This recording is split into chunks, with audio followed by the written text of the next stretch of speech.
이튿날 산에서 내려오시니 큰 무리가 맞을세. 무리 중에 한 사람이 소리질러 이르되 선생님, 청컨대 내 아들을 돌보아 주옵소서. 이는 내 외아들이니이다. 귀신이 그를 잡아 갑자기 부르짖게 하고 경련을 일으켜 거품을 흘리게 하며 몹시 상하게 하고야 겨우 떠나가나이다. 당신의 제자들에게 내쫓아 주기를 구하였으나 그들이 능히 못하더이다. 예수께서 대답하여 이르시되 믿음이 없고 패역한 세대여, 내가 얼마나 너희와 함께 있으며 너희에게 참으리요. 내 아들을 이리로 데리고 오라 하시니 올 때에 귀신이 그를 거꾸러뜨리고 심한 경련을 일으키게 하는지라. 예수께서 더러운 귀신을 꾸짖으시고 아이를 낫게 하사 그 아버지에게 도로 주시니 사람들이 다 하나님의 위엄에 놀라니라. 그들이 다 그 행하시는 모든 일을 놀랍게 여길세. 예수께서 제자들에게 이르시되 이 말을 너희 귀에 담아두라. 인자가 장차 사람들의 손에 넘겨지리라 하시되 그들이 이 말씀을 알지 못하니 이는 그들로 깨닫지 못하게 숨긴 바 되었음이라. 또 그들은 이 말씀을 묻기도 두려워하더라. 제자 중에서 누가 크냐 하는 변론이 일어나니 예수께서 그 마음에 변론하는 것을 아시고 어린아이 하나를 데려다가 자기 곁에 세우시고 그들에게 이르시되 누구든지 내 이름으로 이런 어린아이를 영접하면 곧 나를 영접함이요 또 누구든지 나를 영접하면 곧 나를 보내신 이를 영접함이라. 너희 모든 사람 중에 가장 작은 그가 큰 자니라. 요한이 여짜오되 주여, 어떤 사람이 주의 이름으로 귀신을 내쫓는 것을 우리가 보고 우리와 함께 따르지 아니하므로 금하였나이다. 예수께서 이르시되 금하지 말라. 너희를 반대하지 않는 자는 너희를 위하는 자니라 하시니라. 예수님께서 베드로와 요한과 야고보를 데리고 기도하러 산에 올라가셨다가 영광 중에 변화되시고 나서 이튿날 산에서 내려오시니 큰 무리가 기다리고 있었습니다. 그 무리 중에 한 사람이 예수님께 소리를 지르며 이렇게 말합니다. 선생님, 제 아들을 좀 보아주십시오. 하나밖에 없는 자식입니다. 그 아이는 악령이 덮치기만 하면 갑자기 소리를 지르면서 입에 거품을 물고 경련을 일으킵니다. 그래서 온몸에 상처를 입습니다만 악령은 좀처럼 떨어지지 않습니다. 그래서 선생님의 제자들에게 악령을 쫓아내달라고 했지만 쫓아내지 못했습니다. 이에 예수님께서는 이렇게 말씀하십니다. 이 세대가 왜 이다지도 믿음이 없고 삐뚤어졌을까? 내가 언제까지나 너희와 함께 살며 이 성화를 받아야 한단 말이냐? 그 아이를 나에게 데려오너라. 그리고는 더러운 귀신을 꾸짖으시고 아이를 낫게 하십니다. 이미 여러 번 등장한 예수님께서 귀신을 내쫓으시는 장면이지만 특별히 오늘 본문은 예수님의 능력과 제자들의 무능력을 대조하고 있습니다. 바로 앞의 장면을 생각해보면 산에서 드러난 예수님의 찬란한 영광과 산 아래에 있는 제자들의 한심한 모습이 대조되고 있습니다. 사실 예수님의 제자들은 이미 예수님께로부터 귀신을 쫓아내는 능력을 받았습니다. 9장 1절을 보면 예수님께서 12제자를 불러 모으사 모든 귀신을 제어하며 병을 고치는 능력과 권위를 주셨습니다. 그래서 제자들은 각 마을에 두루 다니면서 곳곳에 복음을 전하며 병을 고치고 귀신을 내쫓는 사역을 훌륭하게 감당했습니다. 그러나 얼마 지나지 않아 주님께서 주신 능력과 권위를 잃어버리고 귀신 들린 자를 고쳐주지 못하는 무능력한 모습을 보이고 있는 것입니다. 예수님께서는 이들을 향해 믿음이 없고 패역한 세대라고 책망하십니다. 이들이 믿음이 없었기 때문에 주님께서 이미 주신 능력과 권위를 사용하지 못했다는 것입니다. 마가복음에서는 제자들이 기도하지 않았기 때문에 귀신을 쫓아내지 못했다고 말씀하십니다. 결국 제자들은 믿음으로 하나님을 온전히 의지하지 않았고 겸손히 기도하지 않았기 때문에 능력을 나타내지 못한 것입니다. 예수님께서는 우리를 제자로 부르십니다. 제자는 단순히 예수님에 대해 말하는 사람이 아닙니다. 제자는 예수님께서 행하신 일을 그대로 따라하는 사람입니다. 이 땅에서 병든 자를 고치시고 귀신을 내쫓으시고 하나님 나라를 가르치시는 이 영광스러운 사역을 주님께서 주시는 능력과 권위를 통해 이루어가는 사람들입니다. 주님께서는 우리를 증인으로 부르시지만 우리가 예수 그리스도를 증언하는 방식은 단순히 말이나 글로 하는 것이 아니라 우리의 존재로 하는 것입니다. 우리가 우리의 삶을 통해, 우리의 공동체를 통해 예수 그리스도의 메시아적인 사역을 이 땅 가운데 이루어갈 때 복음이 증거되고 살아계신 예수 그리스도가 증언되는 것입니다. 그러나 우리는 주님께서 우리에게 주신 사명의 영광스러움을 너무 자주 잊어버리곤 합니다. 주님께서 우리에게 예수 그리스도의 그 거룩하신 이름을 주셨다는 것을 잊어버립니다. 주님께서 우리에게 예수 그리스도의 능력과 권위를 허락해 주셨다는 것을 잊어버립니다. 그래서 이 세상 가운데에서 그리고 우리 안에 있는 대적들과 어둠의 세력 앞에서 두려워하며 도망가는 연약한 모습을 자주 보이는 것입니다. 주님께서 우리에게 주신 능력과 맡겨주신 사명의 영광을 잊어버린 채 스스로를 죄악과 싸우기에는 아직 연약한 존재로 생각합니다. 그러면서 세상의 유혹과 마귀의 공격에 대항하기를 포기한 채 피해버리거나 너무나 쉽게 항복을 선언해버립니다. 그러나 우리에게 참된 믿음이 있다면, 온전히 주님을 의지하며 겸손히 기도하는 믿음이 있다면 우리는 예수 그리스도의 능력과 권위를 가지고 죄와 싸워 승리할 수 있고 악한 세력을 물리칠 수 있습니다.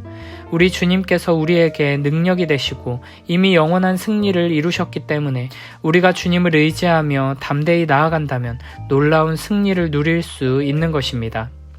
예수님께서는 항상 하나님 앞에 기도하며 하나님의 능력을 의지하는 가운데 권능으로 그 악한 세력을 물리치고 하나님 나라를 드러내셨습니다.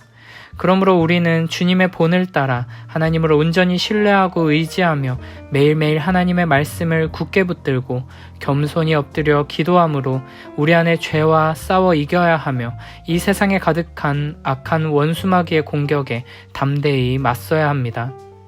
하나님께서 우리에게 주신 거룩하신 예수 그리스도의 이름에 영원한 승리가 있음을 기억하며 참된 믿음으로 매일매일의 삶 속에서 복된 승리를 경험하는 우리 모두가 되길 축복합니다. 귀신을 꾸짖으시며 아이를 낳게 하시는 예수님을 통해 사람들은 하나님의 위엄을 보게 되었습니다. 그리고 사람들은 주님께서 행하시는 모든 일을 놀랍게 여겼습니다. 그리고 이어서 예수님께서는 다시 한번 주님께서 받으실 순환에 대해 말씀하십니다. 너희는 지금 내가 하는 말을 명심해 두어라. 사람의 아들은 머지않아 사람들의 손에 넘어가게 될 것이다.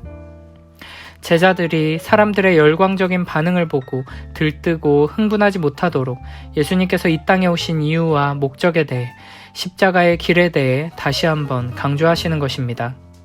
그러나 제자들은 예수님께서 도대체 무슨 말씀을 하시는지 이해하지 못했습니다. 이는 십자가의 죽음을 통해 우리를 구원하시고 하나님 나라를 완성하시려는 하나님의 뜻이 제자들에게는 아직 받아들이기 너무 어려운 비밀이었기 때문입니다. 45절에서는 제자들이 이 말씀을 묻기도 두려워했다고 합니다. 예수님께서 분명하게 십자가와 부활에 대해 말씀하셨음에도 불구하고 제자들은 자신들이 이미 가지고 있는 기대와 소망, 메시아와 하나님 나라에 대한 고정관념에서 벗어나지 못하고 있는 것입니다. 이는 결국 예수님께서 요구하신 자기를 부인하는 믿음에까지 이르지 못했다는 것입니다.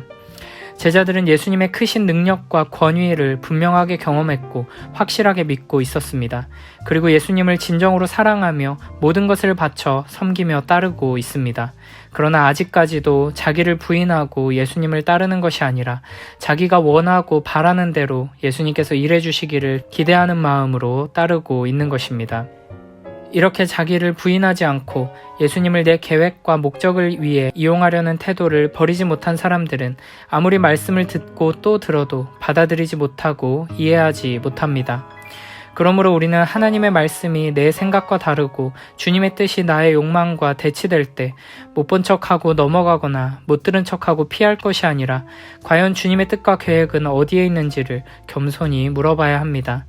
내 생각과 나의 마음의 소리가 아니라 하나님의 말씀이 모든 것을 판단하고 이끄는 중심이 되도록 하나님의 말씀에 계속해서 귀 기울여야 하는 것입니다. 바로 이어지는 장면에서 제자들이 얼마나 십자가의 길에서 멀리 떨어져 있는 어리석은 모습인지가 더욱 분명하게 드러납니다.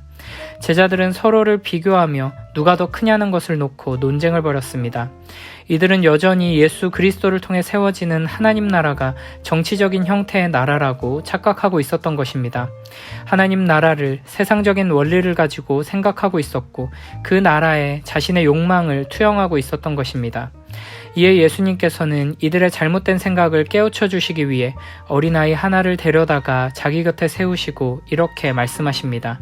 누구든지 내 이름으로 이런 어린아이를 받아들이면 곧 나를 받아들이는 것이며 또 나를 받아들이면 나를 보내신 분을 받아들이는 것이다. 너희 중에서 제일 낮은 사람이 제일 높은 사람이다. 지금 제자들의 겉모습은 모든 것을 버리고 헌신적으로 예수님을 따르고 있으며 열정적으로 예수님께 배우고 예수님께 능력과 권위를 부여받아 하나님 나라의 일을 훌륭하게 해내고 있는 모습입니다. 그러나 이들은 아직까지 하나님 나라의 비밀을 온전히 깨닫지 못하고 있고 십자가의 길을 이해하지 못하고 있습니다. 그래서 하나님 나라를 자아를 실현하는 터전으로 자신의 욕망을 충족시켜주는 곳으로 오해하고 있는 것입니다. 그러나 예수님께서는 하나님 나라의 원리가 무엇인지 자기 부인을 통해 세워지는 참된 사랑의 나라가 어떤 모습인지를 분명히 가르치십니다. 예수님께서는 어린아이를 영접하는 것이 곧 주님을 영접하는 것이고 주님을 영접하는 것이 곧 하나님을 영접하는 것이라는 원리를 가르치십니다. 이것이 바로 하나님 사랑, 이웃 사랑의 원리입니다. 세상은 나에게 유익한 사람에게 베풀어서 내가 베푼 만큼 돌려받는 것을 지혜라고 말합니다. 그러나 하나님 나라의 원리는 내가 베푼 사랑을 갚을 수 없는 어린아이와 같은 이들을 섬기고 사랑하는 것입니다. 여기서 어린아이는 이 사회에서 아무런 가치를 인정받지 못하는 약자들을 의미합니다. 이 당시 사회에서 어린아이들은 아무짝에도 쓸모없는 선을 행하고 사랑을 베풀어봤자 아무런 이득도 얻을 수 없는 존재로 취급받았습니다. 이렇게 연약하고 소외되고 쓸모없다고 여겨지는 이들을 주님을 섬기듯이 섬기고 하나님을 영접하듯이 영접하는 자가 하나님 나라에서는 가장 큰 자입니다. 이 세상 기준으로 볼 때 가장 한심하고 어리석다고 여겨지는 방식으로 사랑하고 사는 사람이 바로 가장 크고 위대하고 아름다운 사람이라는 것입니다. 주님께서 우리에게 베풀어 주신 사랑이 바로 이런 모습입니다. 하나님께 받은 은혜를 갚아드리기는커녕 끝없이 불순종하며 배반한 우리들을 위해 가장 낮은 곳으로 오셔서 그 사랑을 이루셨습니다. 원수였던 우리를 위해 자기 아들을 내어주신 그 사랑, 자신을 욕하고 조롱하며 죽인 우리들을 위해 자기 목숨을 내어주신 그 사랑을 기억하며 그 사랑을 닮아 어린아이와 같은 이들을 품고 사랑하고 섬기는 우리 모두가 되길 축복합니다.